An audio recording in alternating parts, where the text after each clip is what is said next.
You open this bar thinking it probably would be in the background a little bit, but all of a sudden you're the face of this. How did you make that transition personally?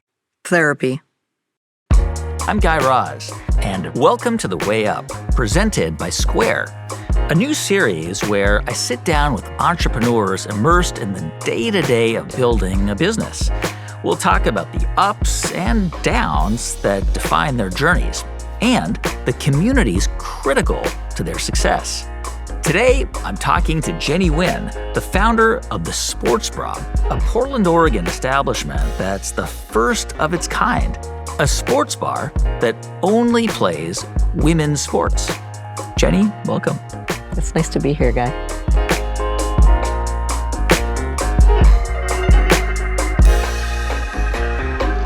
Jenny, the story of the Sports Bra really begins on April 1st, 2018. The Women's NCAA Basketball Championship game. Notre Dame versus Mississippi State. You're watching that game. Tell me about that night. Oh my gosh. So a group of friends of mine and I, this is pretty common for us. Either before or after we play basketball, we'll get together, have a couple beers, watch some basketball, watch some sports. That day, we made it a point to get together, probably 12, 14 of us, walk into our neighborhood sports bar, and we think this is the biggest game of the year. Yeah. We roll in there. There's 30 plus TVs. The game's not on any TV. And the place is kind of not super full the time we get there. So we ask the server. She's like, absolutely. We'll put some tables together. You guys can sit here. And they changed one channel for us. As the game progressed, it seemed like it was going to be a blowout. And about the last 5 minutes, Notre Dame just starts this incredible comeback. 3 seconds on the clock, 58 points, tie game. Tie game. And out of bounds play. I mean, I remember I was wearing a baseball cap. And I stood up and I took my cap off and I threw it across the bar in celebration. And I remember watching my hat coast across the bar, and that's when I noticed that no one else in the entire bar was watching the game that our table was watching. Your table's freaking out. We're losing cheering, our minds, yeah. And the rest of the bar is just dead silent. Was there an inkling or a spark in your mind already that night that there must be something where we can gather and feel like this is our place? Did that idea already come to you that night? The idea came to me that night, but it wasn't right at that moment. You know, we celebrated, we cheered, and we finished our pitchers of beer and our wings. And I feel like we stayed a lot longer after the game because we were just high on the victory, right? On just this amazing game. And we came out to the parking lot and we're all hugging each other, saying our goodbyes. And I remember I hugged my friend and I was just like, that literally is the best basketball game I have ever seen. And she goes, yeah, can you imagine if we'd watched it with the sound on? And right at that moment, I was like, I think that there was this level of shock, but mostly shocked that I hadn't noticed. And what I realized right at that moment was that I had become so accustomed to watching women's sports as a second-class citizen that I hadn't even noticed that a game as huge as a championship, there was something else on. And right at that moment, out of just pure frustration, I told her, I was just like, the only way we're ever going to watch a women's sports game in its full glory is if we had our own place. There's that moment, right, when you've got an idea, and it's a gap between idea and then actually taking the leap and saying, I am going to do this. And most people don't get there. Sure. Most of us have ideas. Yeah. And we dream about them and they fade. Yeah. But sometimes we take those ideas and realize them and turn them into something real. What was the catalyst? What got you from this idea in your head to saying, you know what, I'm going to do this?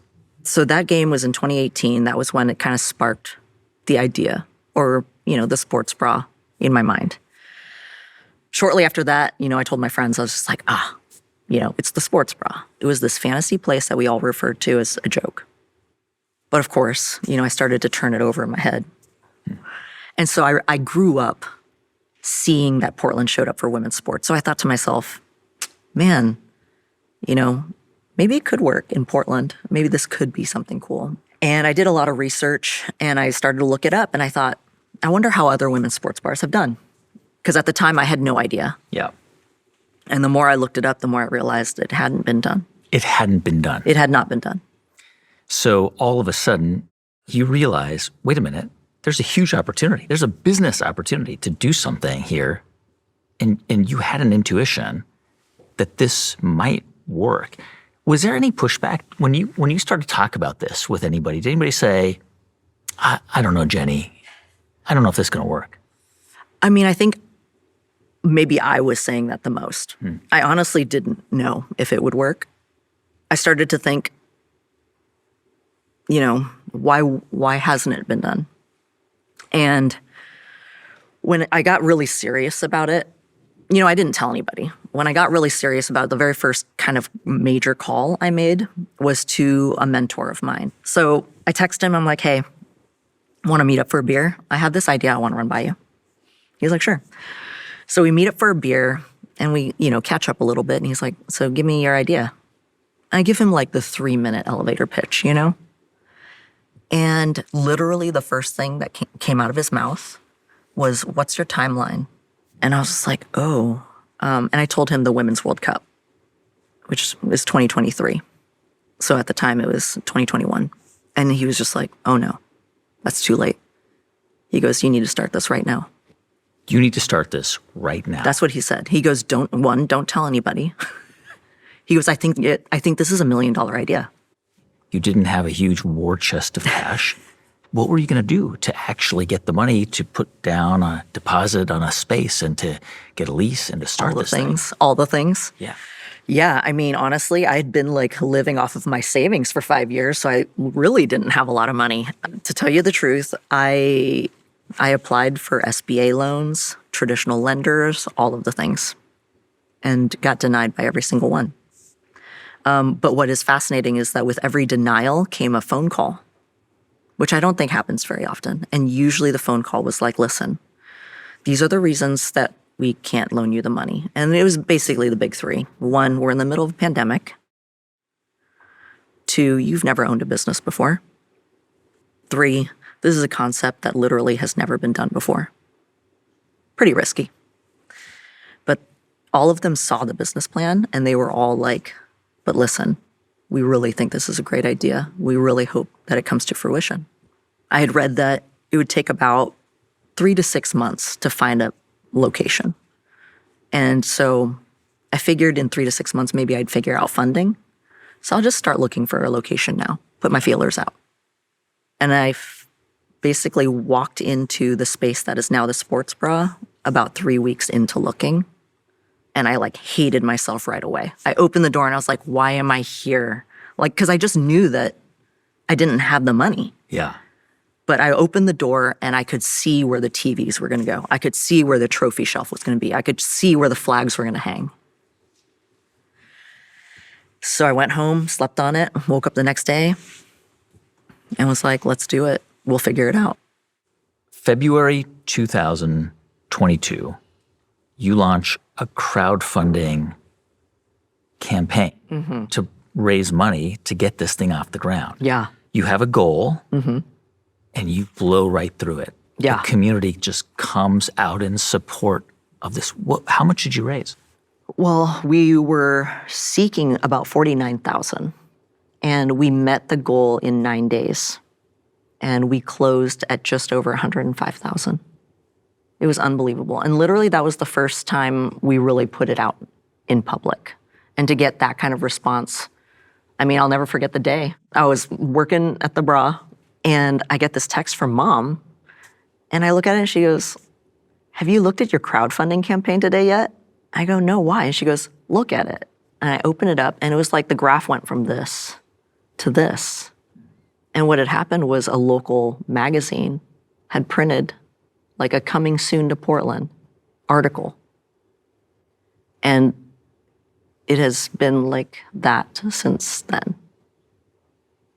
just 2 months after that Kickstarter, on April 1st, April Fool's Day, which was 4 years to the day of that NCAA championship game, you opened the bar. Yeah, I'd picked April 1st to open a while ago. 1, because it's a huge weekend, but 2, it's meaningful because of that game.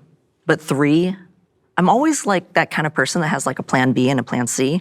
I felt like if there was for some reason we couldn't open, we could be like, April Fools, we're not opening this week, we're gonna open next week. So I had like a backup plan.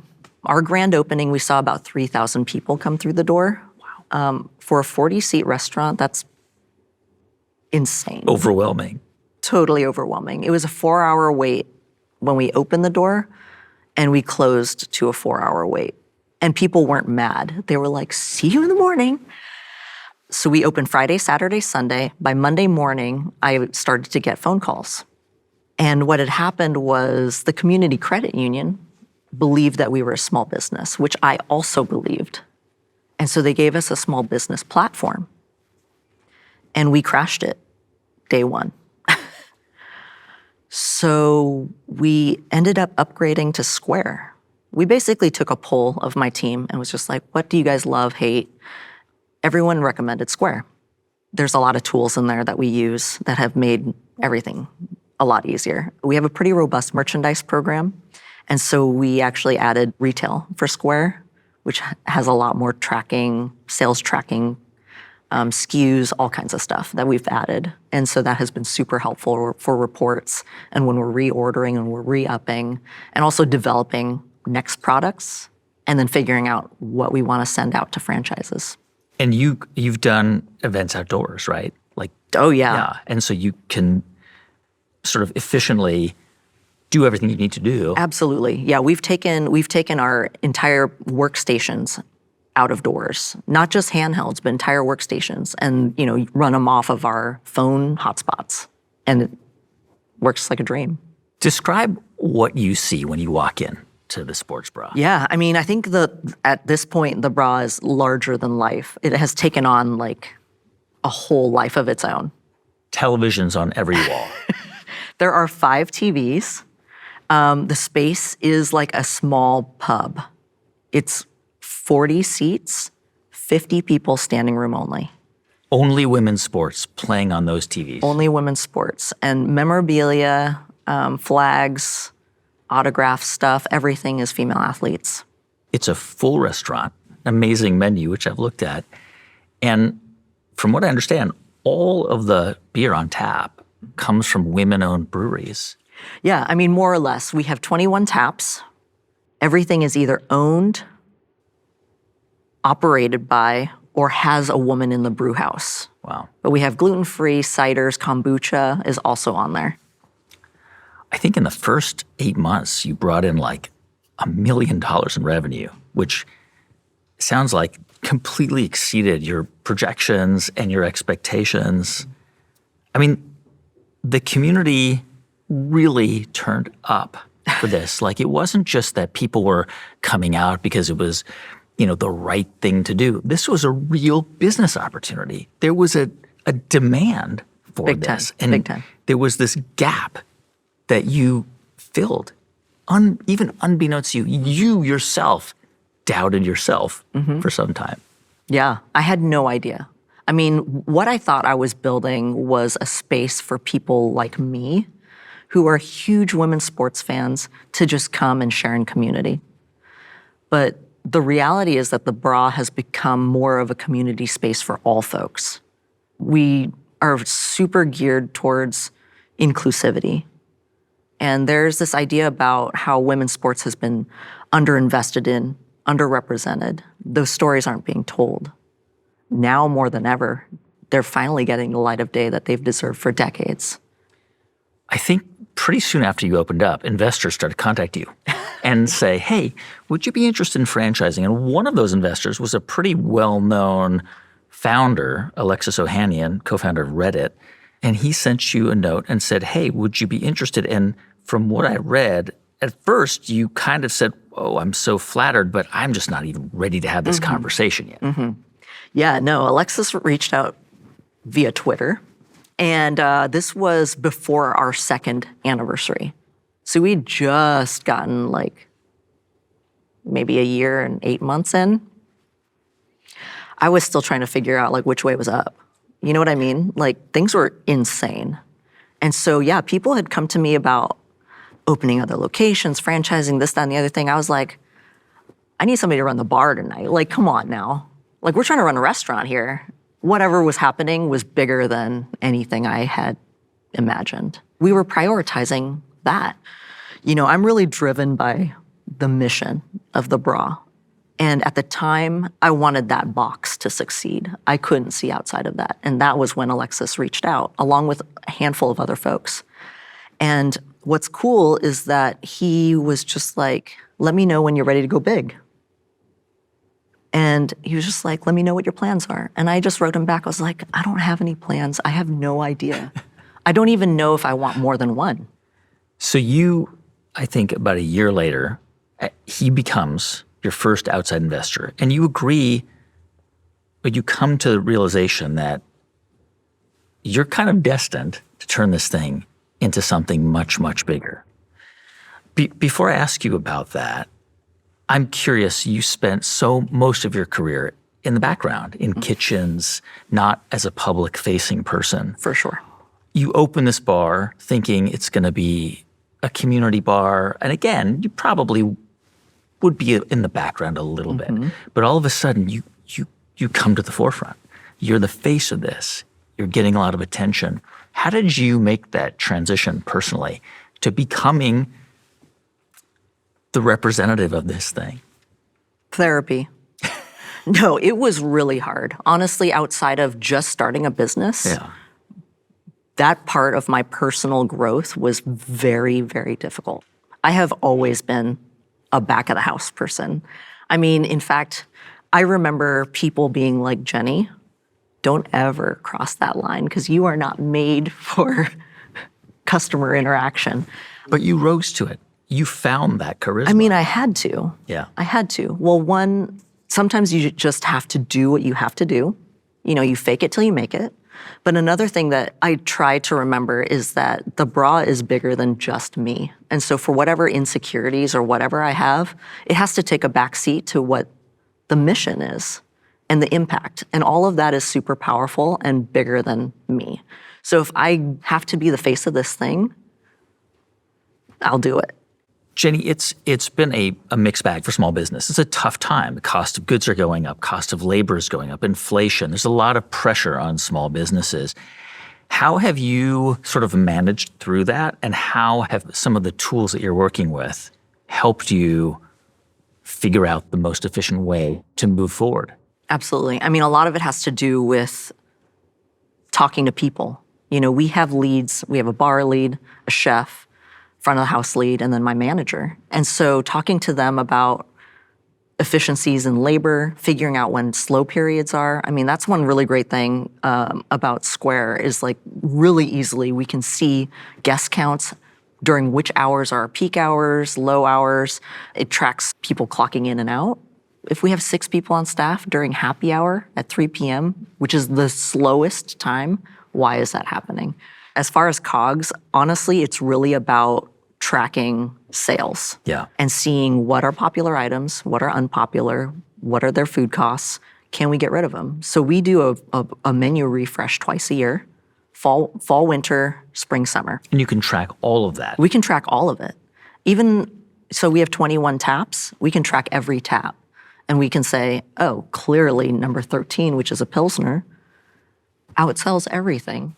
All right, so as this vision for franchising sports bra, for this to become something in cities and communities all over the United States, maybe the world, how do you imagine some of the tools, the Square tools you use, how do you imagine those helping you realize that vision? So one thing is that Square is very popular. And so when we put that in our restaurants, a majority of servers, bartenders will have experience with it. And that makes ease of transition and training like almost seamless, right? Another thing too is that the ability for our POS and all the menus and stuff like that to transfer over, since our menus will be relatively unchanged, in the different cities, we're going to leave some wiggle room for chef creativity and regional flair. So, but a lot of that stuff will be plug and play. Another really great thing is the connection to merch again. The merchandise is going to be a whole revenue stream as we franchise out. Right now, all of our logos say the Sports Bra Portland, Oregon.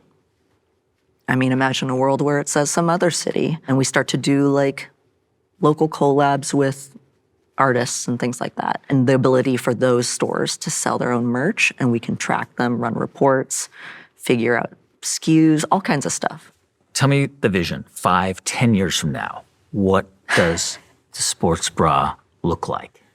I mean, I half jokingly say this, but world domination. I mean, I imagine that when you have a baby, you know, you have dreams and hopes and visions of what that baby's going to grow up to be. But the reality is that baby's going to grow up to be whatever it's going to be. I no longer control what the sports bra is growing up to be. I just want to foster it. At the end of the day, my biggest driver is impact. It's not money, which I know investors hate hearing that. But to me, it's like, what will create the biggest impact? Let's do that. Maintaining all of the culture, mission, and values. So world domination with all of that, count me in. Great, thank you. Of course. That's Jenny Nguyen. I'm Guy Raz, and you've been watching The Way Up, a series presented in partnership with Square.